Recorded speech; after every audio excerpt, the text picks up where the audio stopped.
मंजिलें उन्हीं को मिलती है जिनके इरादों में जान होती है। सिर्फ पंखों से कुछ नहीं होता, हौसलों से उड़ान होती है। मैं हूं नागेश कुमार कौशिक। आप देखना शुरू कर चुके हैं KDH राजस्थान। इस वक्त हम मौजूद हैं नागौर ज़िले के निम्बूजोधा गांव में, जहां की एक लड़की अंकिता प्रजापति, जिसने नागौर ज़िले को टॉप किया है। कल ही रिज़ल्ट आया है माध्यमिक शिक्षा बोर्ड RBSE के कला वर्ग का, और 97.60 नंबर्स के साथ पूरे नागौर ज़िला को टॉप किया है। आइए बातचीत करते हैं कि किस तरह से ये टॉपर्स जो होते हैं वो तैयारियां कैसे करते हैं। अपने हौसलों और अपने इरादों की मजबूत उड़ान के साथ अंकिता प्रजापति, डॉटर ऑफ बंसीलाल प्रजापति के घर निम्बूजोधा में इस वक्त हम मौजूद हैं, जिसने ये साबित किया है कि कोई भी व्यक्ति यदि ठान ले और पूरे मजबूत इरादे के साथ अपने लक्ष्य के लिए कोशिश करे तो सफलता ज़रूर मिलती है। नागौर ज़िले को टॉप किया है, फर्स्ट रैंक रही है अंकिता प्रजापति। उनसे बातचीत करते हैं कि एक टॉपर्स जो होते हैं वो किस तरह से तैयारियां करते हैं, क्या उनके वो सीक्रेट होते हैं और क्या उनका पढ़ने का तरीका होता है और क्या दिन भर के उनके शेड्यूल होते हैं। यही इन सब बातों पर चर्चा करेंगे। सबसे पहले मैं आपका स्वागत करूंगा और आपको बहुत बहुत बधाइयाँ दूंगा आपकी इस कामयाबी के लिए। मैं सबसे पहले आपसे यही जानना चाहूँगा कि एक जैसे क्या आपका सीक्रेट क्या होता है। कोई भी टॉपर होता है वो क्यों टॉप करता है, आपके हिसाब से क्या सीक्रेट होते हैं उसके? मेरे हिसाब से गुरुजन होते हैं और माता पिता, संस्था प्रधान, वो समय समय पर हमें मोटिवेट करते हैं और हमारा नियमित रूप से पढ़ाई का शेड्यूल होता है।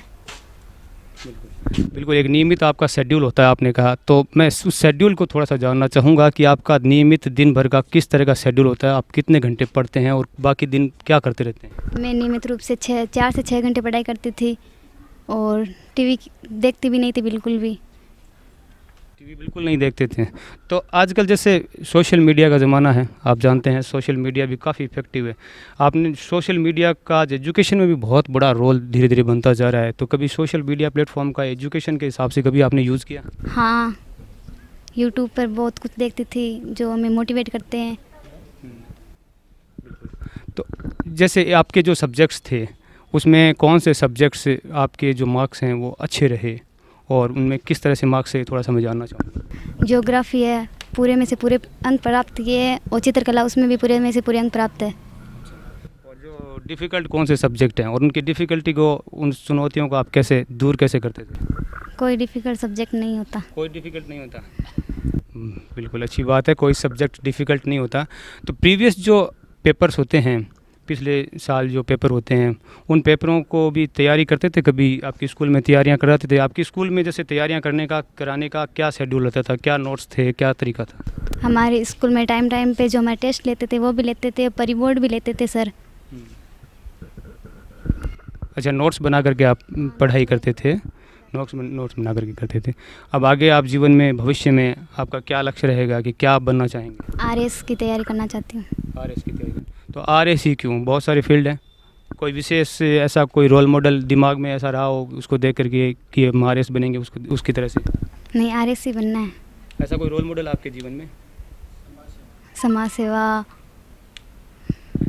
बिल्कुल, समाज की सेवा करने चाहेंगे। मैं आपकी फैमिली बैकग्राउंड के बारे में थोड़ा सा जानना चाहूँगी। आप कितने भाई बहन हैं? आपके पिताजी वगैरह क्या करते हैं? हम 3 बहन हैं, पिताजी खेती का कार्य करते हैं।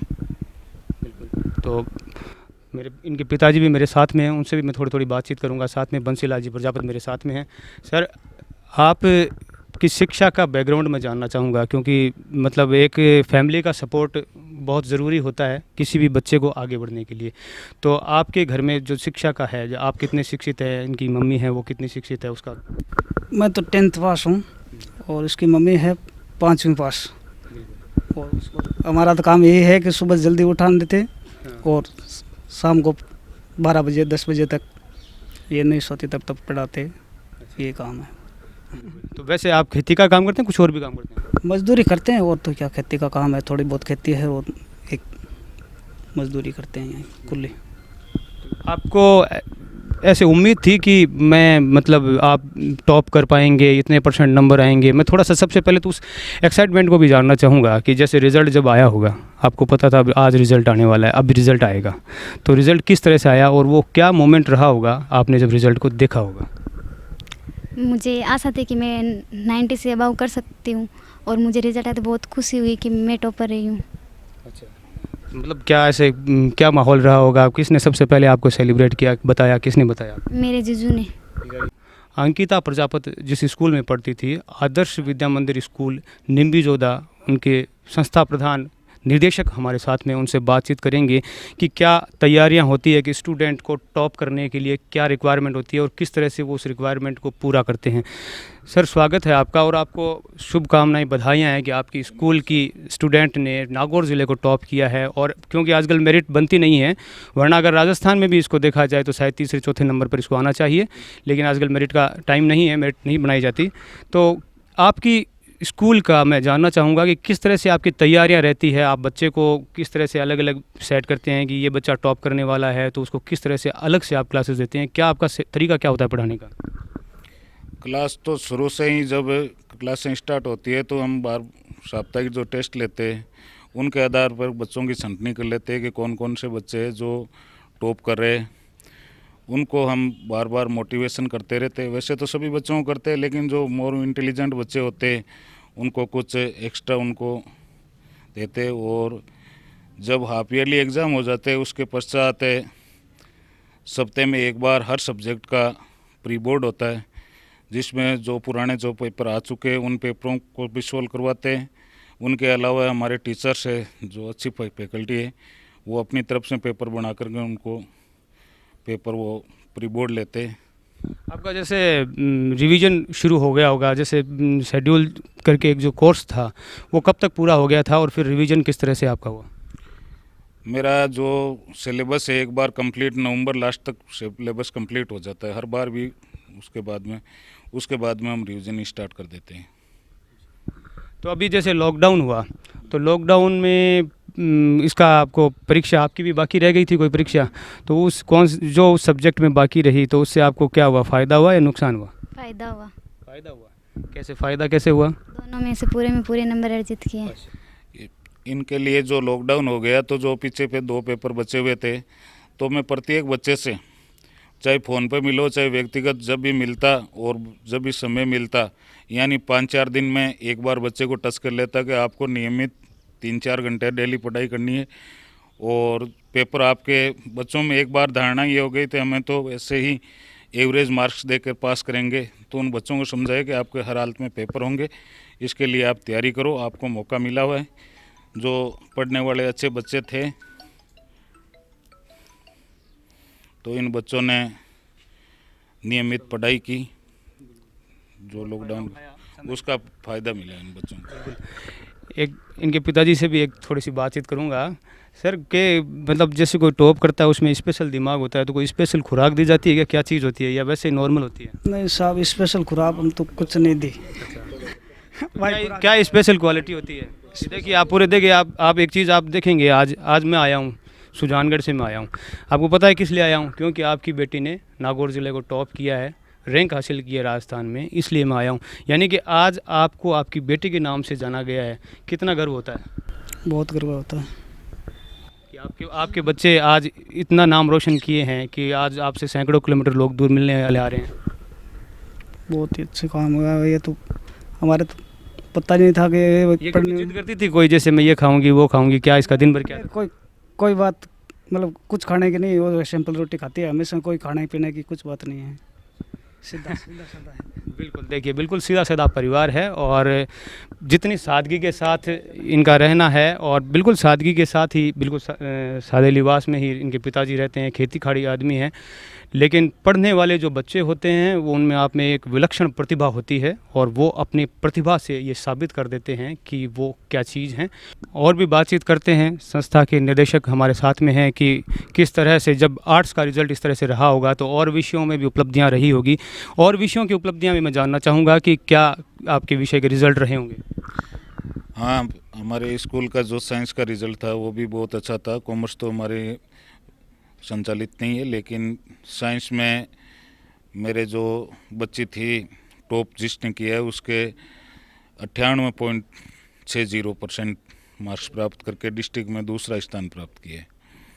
और विद्यालय की जो दूसरे स्थान पर आए थे वो 96.60 अनीता डोकिया थी। और तीसरे स्थान पे जो बच्ची आई थी उसके 96% सुनीत पटीदार, और 90 से अबव मेरे स्कूल में साइंस में भी 10 बच्चे थे, और 85 से अबव 28 बच्चे हमारे थे। स्कूल लगातार एक बेहतर परिणाम दे रहा है और आर्ट में भी मेरे 85 से अबव है, जो अपने 15 स्टूडेंट है, और 90 से अबव 4 स्टूडेंट है आर्ट में भी। 96% पे अभी आर्ट में मेरे रही है यशोदा बेरा। फर्स्ट पे तो जो अंकिता प्रजापति है इसके 97.20 है, और 90 यशोदा बेरा के 96.40। चलिए, बातचीत चल रही है, थोड़ा सा एक दो सवाल मैं और भी करूंगा अंकिता से। एक जैसे आपसे जानना चाहूँगा कि जैसे पढ़ने के लिए सबसे अच्छा समय कौन सा होता है? सुबह का समय अच्छा होता है या शाम का समय अच्छा होता है? सुबह का समय। सुबह कितने बजे उठते थे आप? 4 बजे। सुबह 4 बजे उठ के कितने घंटे पढ़ते थे? सुबह 4 बजे से 7 बजे तक। सबसे बढ़िया होता है सुबह का समय। आपकी हॉबीज़ के बारे में जानना चाहूँगा। आप पढ़ाई बहुत अच्छा करती हैं, ये आपने बता दिया। इसके अलावा आप और क्या क्या हॉबी रखती हैं, शौक़ रखती हैं? कोई खेल कूद या कुछ संगीत या कुछ, क्या रुचि रखती हैं? डांस करना। डांस करने की रुचि रखते हैं। कभी भाग लिया आपने स्कूल में? हाँ। स्कूल में भाग लेते हैं, बिल्कुल। मैं अंकिता प्रजापति के बारे में यही कहूँगा अपने वाणी को विराम देते हुए कि परिंदों को मंजिल मिलेगी यकीनन, ये फैले हुए उनके पर बोलते हैं। अक्सर जो खामोश रहते हैं जो लोग, ज़माने में उनके हुनर बोलते हैं। मैं हूं नागेश कुमार कौशिक, अपने कैमरामैन सहयोगी ओम प्रकाश टाक के साथ आप सभी का धन्यवाद। अंकिता प्रजापति का स्वागत अभिनंदन किया जा रहा है, बधाइयाँ दी जा रही है संस्था निदेशक के द्वारा।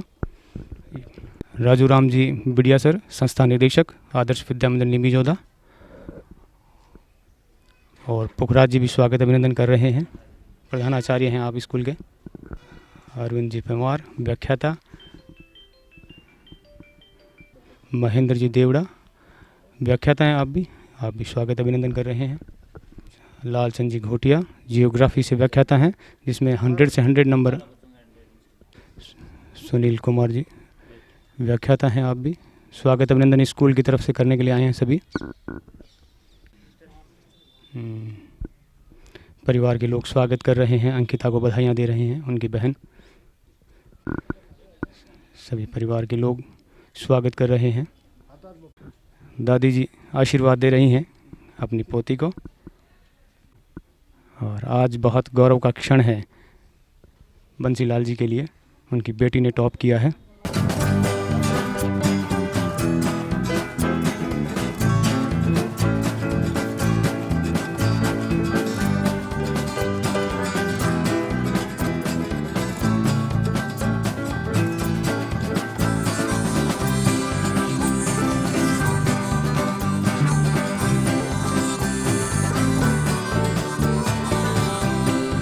बधाइयाँ दी जा रही है, लेकिन कोरोना का समय है और इस महामारी के समय में सोशल डिस्टेंस और मास्क का भी ध्यान रखा जा रहा है, ये एक अच्छी बात है।